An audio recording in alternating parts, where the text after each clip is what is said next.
Premier tour des huitièmes de finale, magnifique. Grosse déception de l'Italie. Cette équipe ne reflète en aucun cas ce que représente cette nation de football. L'Italie, on se rappelle de cette équipe, là où tout le monde flippait quand on savait qu'on rencontrait l'Italie. Ce n'est plus le cas. Voyons leur parcours dans la phase de groupe et voyons le match qu'ils ont joué hier face à la Suisse. Il n'y a même pas besoin de s'attarder trop, faire un débrief. C'était quelque chose de très clair, il n'y avait pas d'ambiguïté. C'est parti dans un sens. La Suisse a maîtrisé ce match du début à la fin. Ils ont eu les occasions les plus franches. Ils ont marqué quand il fallait. Et une équipe d'Italie en manque de créativité, en manque d'idées. La motivation y était, hein, mais le fond de jeu n'existait pas en fait. Je trouve que c'est un groupe qui a besoin d'être complètement cassé et réorganisé. En fait, il faut qu'ils essayent de trouver soit de nouveaux joueurs ou bien qu'ils essayent d'aller vraiment se ressourcer, de trouver une manière de se reformer pour revenir encore plus fort. Parce que ce qu'ils ont, c'est la prestation qu'ils ont eu à faire pendant cette compétition, elle est médiocre. Et là, il ne faut même pas qu'on s'attarde dessus. Ensuite, ça en est suivi du match de l'Allemagne face au Danemark. On a revu enfin du vrai football. Le ratio occasion et but marqué, c'est le Danemark qui a le plus faible ratio. Donc, c'est quelque chose, on peut en discuter. En fait. Donc, parlant de ça, ils avaient prouvé déjà face à l'Angleterre qu'ils étaient robustes, qu'ils étaient prêts à aller dans les duels, qu'ils étaient prêts à aller dans la bagarre, ils étaient prêts à aller au pressing, ils étaient prêts à faire tout pour remporter le match d'une manière ou d'une autre. Mais l'Allemagne, je l'ai dit au début, ils ont un honneur à sauver. Ce n'est plus l'Allemagne qu'on connaissait, donc ils doivent regagner le cœur des fans, ils doivent regagner le cœur des supporters, ils doivent pouvoir reconvaincre. Je crois qu'ils sont 16e au niveau du classement mondial de la FIFA et ils ont du chemin à parcourir avant de revenir en tête de podium. Donc l'Allemagne a une pression non seulement du match, mais une pression externe aussi, celle de montrer ce de quoi ils sont capables. On ne va pas s'attarder sur ça. Parlons des joueurs, allons individuellement. Si on commence derrière, Manuel Neuer, il fait simple et bien. Il n'est pas à son plus haut niveau, mais il est en train de réaliser une compétition exceptionnelle. Encore un clean sheet.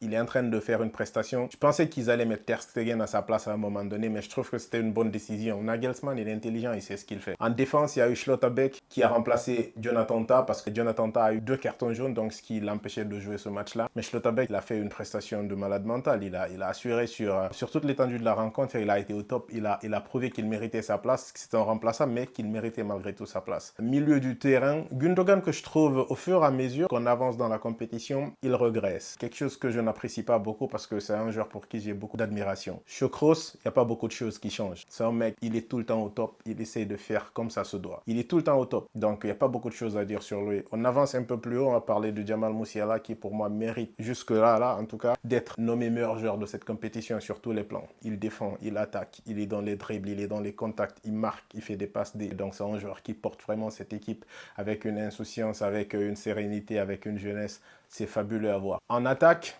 Leroy Sané, je vous avais dit quoi? Il aurait pu jouer jusqu'au lendemain matin, il n'allait pas marquer en fait. Quand tu perds cette confiance, durant une saison que tu te blesses et que tu reviens, il y a des choses qui changent dans ta manière de jouer. Ces réflexes-là que tu avais avant, il y a un petit truc dans ta tête qui te bloque quand tu essayes de faire certains gestes. Je pense que lui, il souffre de ça actuellement. Et Kai Havertz de l'autre côté, malgré qu'il n'est pas efficace, et là où on a besoin de lui, il essaie d'apporter au minimum 80-90% de ce dont on lui demande parce qu'il crée une animation offensive.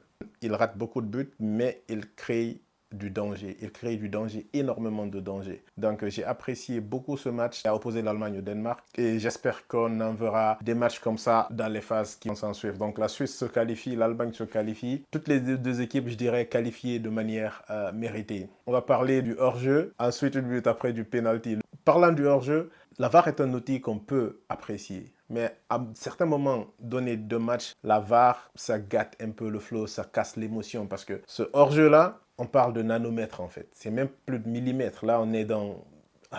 ça, pour moi, c'est un but. Le joueur qui était placé hors-jeu revient faire la main qui cause pénalty. Et Kai Havertz, comme ils disent tout le temps, on ne l'a jamais vu manquer un pénalty, donc il était serein.